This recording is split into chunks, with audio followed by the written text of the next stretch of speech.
Halo. Hmm.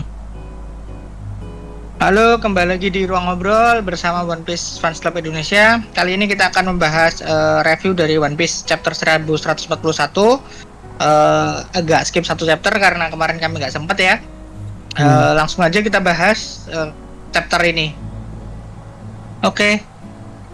Ya paling kita bahas dikit sih mas. Cuman ya kayak kalau Gaban ini apa istilahnya cuma ngetes doang ya ternyata. Jadi akhirnya dia Hmm. mengakui kalau Luffy itu kayaknya emang cocok lah.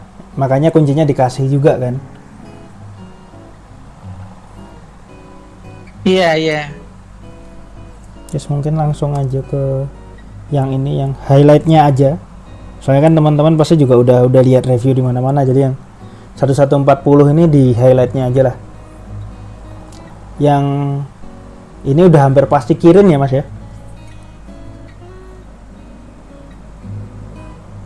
Tapi yang jelas Bentuknya juga. yang jelas nih kayak udah akhirnya konfirmasi kalau buat manggil apa Tenryubito itu bisa pakai apa sih pentagram ya, pentagram abis yang buat bisa naik ke sana itu harus ada tandanya, yang kita masih belum tahu konfirmasinya kayak gimana, tandanya itu kayak apa. Tapi teorinya sih yang ada di lengan kirinya siapa lagi nih, aku namanya lupa.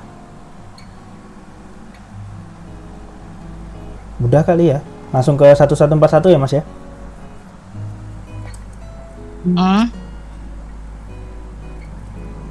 Ini pohon apa sih, desa apa sih namanya tadi, aku lupa. Haguan kalau nggak salah. Ini kayak menunjukkan kalau Aduh, aku lupa. iya wajar sih. Yang menunjukkan kalau pohonnya kayu Adam itu emang tetap ada kelemahannya ya. Iya, tidak all powerful lah istilahnya. Yang menarik itu ditegasin juga sama replay kalau kelemahannya itu api sama petir. Nah ini aku penasaran apa bakal ada hubungannya sama palunya Loki nanti yang bakal kita bahas nanti ya. Harusnya iya sih, pasti. Iya soalnya kayak ada petunjuknya gitu ya. Soalnya di chapternya sama lagi. Terus siapa namanya? Jarul. Jarul ini sebenarnya kayak jokes doang ya mas ya. Apa soal kepalanya itu? Bukan soal kalau si Jarul ini suka wanita yang lebih tua. Oh, nah tapi itu tuh jadi judul ya. Iya itu Aku masalahnya. makanya agak saya ada anunya, ada apa namanya, ada makna lainnya. Iya kayak apakah ada hubungannya sama cerita utama. Kalau teori yang rame itu bahwa ada kemungkinan karena Imu sama ini dicurigai perempuan. Nah, dan itu satu-satunya yang mungkin lebih tua dari Jarul, bisa jadi kayak apa? Jarul ini naksir Imu sama. Tapi aku nggak suka teori itu. Aku cuma nyampein aja.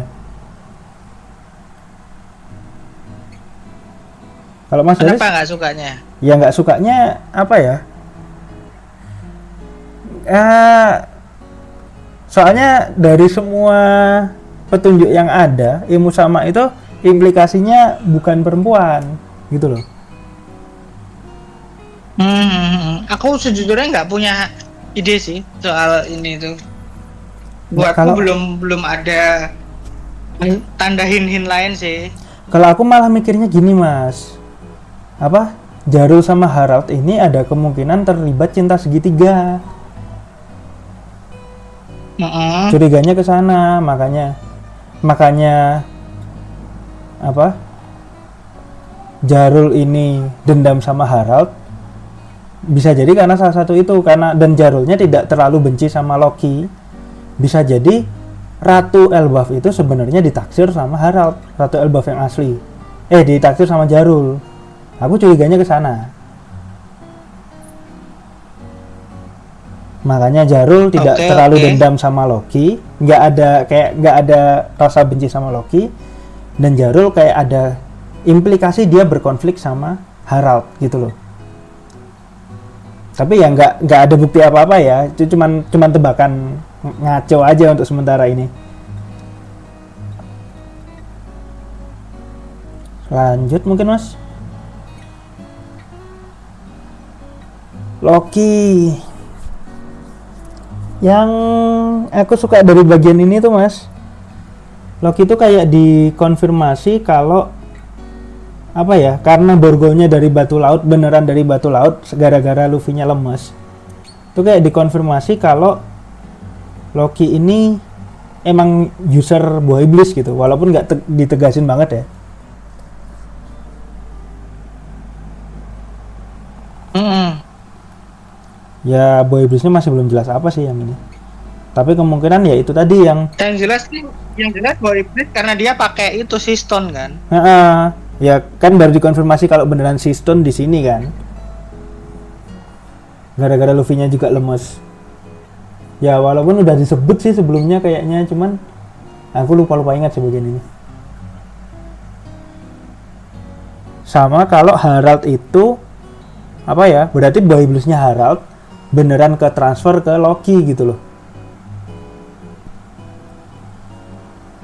Nggak bohongan istilahnya, makanya Zoro juga sempat ngetes kan. Sama aku suka dinamiknya Luffy sama Zoro di sini. Ya emang Luffy itu kapten tapi Zoro itu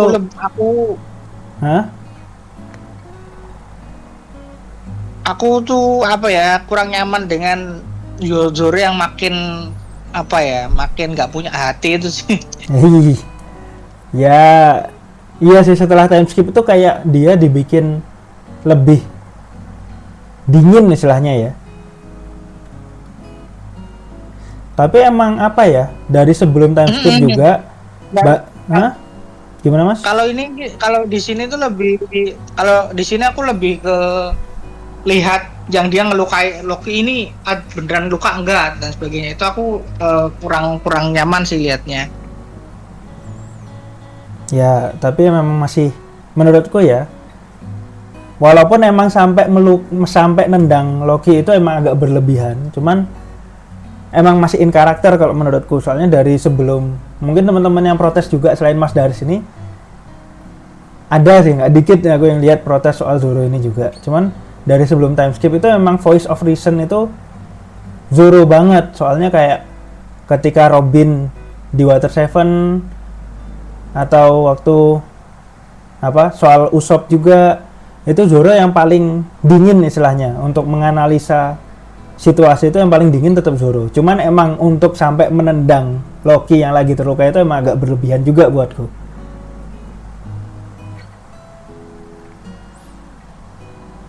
Terus bahas lanjut Mas.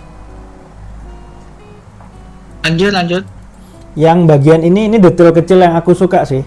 Jadi ketika Hajrudin dan kawan-kawan itu jatuh terus diselamatin Luffy, Sanji itu nyelamatin Gert, dikeluarin dari kapal biar nggak mental. Ini aku suka banget sih. Sadar itu. Ini aku suka banget sih, detail kecil banget deh. Sanji cuma nyelamatin Gert doang, dikeluarin dari kapal. Soalnya abis itu di panel selanjutnya Sanji kelihatan kaget kalau pas Hajrudin dan kawan-kawan mental. Jadi kayak dia nggak nyangka mentalnya sejauh itu. Tapi aku suka soalnya masih in karakter juga sama Sanji. Jadi satu-satunya yang nggak babak belur itu Gert. Terus langsung aja ke intinya Mas. Ragnir yang kemungkinan gabungan dari Ragnarok dan Mjolnir. Nah, Mas Daris ada pendapat apa nih yang lebih paham soal Nordik kan Mas Daris? Kalau ini sebenarnya Ragnar ya. Kalau Ragnar itu kan nama yang umum dipakai di Ragnarok ya. Dan Loki itu kan emang punya. Aku sejujurnya nggak begitu ingat soal ini sih, belum riset juga sih. Jadi yang jelas sepertinya ini dibanding Palu seharusnya lebih tombak sih seharusnya. Tapi bentukannya palu sih, Mas. Iya, makanya itu kan twistnya di sini. Dan apa hubungannya dengan petir nanti? Palu itu kan menunjukkan ke Thor kan. Dia itu kan karena di sini kayaknya nggak akan ada Thor kan di sini. Makanya Loki itu kan akan jadi apa istilahnya? Gabungan. Hybrid. Yang dipakai Thor tuh akan dipakai Loki itu, termasuk palunya. Kalau palunya Thor itu kan apa tuh namanya? Mjolnir kan. Kan ini nama. Seingatku Ragnar tuh tombak. Seingatku loh, tapi aku bisa ini aja salah. Nama resminya Ragnar sih, Mas. Iya, seingatku itu tombak. Enggak, maksudku gini, Mas. Tapi kenapa jadiin palu? Namanya palu ini itu namanya Ragnir, nama resminya, bukan Ragnar. Jadi Ragnir ini aku nangkapnya gabungan dari Ragnarok sama Mjolnir. Makanya palu. Mungkin sih, bisa aja sih. Aneh tetepan ya tapi ya. Iya, memang nggak biasa ya, bukan. Makanya aku nangkapnya Loki yang ini. Yang jelas dia akan ngeluarin petir sih pasti. Kemungkinan besar dari ya. Kelemahannya Elbaf. Salah satu dari kelemahan pohon ajaib itu kan. Nah, aku sih ngerasanya Loki ini kayak amalgam istilahnya, amalgam dari Loki sama Thor di cerita nanti. Jadi kayak ngambil inspirasi dari dua-duanya, baik tokoh dewa Thor ataupun Loki.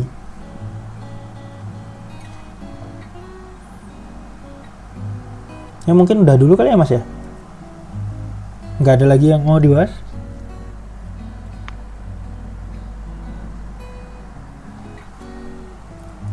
Halo. Udah dulu kali ya, Mas ya? Ada lagi mau dibahas? Enggak sih. Emang sebenarnya chapter ini nggak terlalu banyak hal yang bisa dibahas sih, lebih banyak yang bisa dibahas chapter lalu sebenarnya.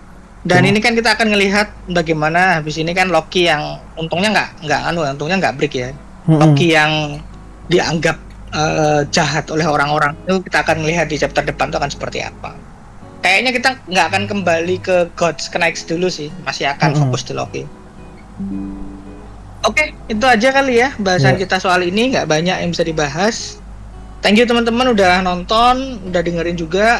Sampai ketemu di konten One Piece selanjutnya. Thank you.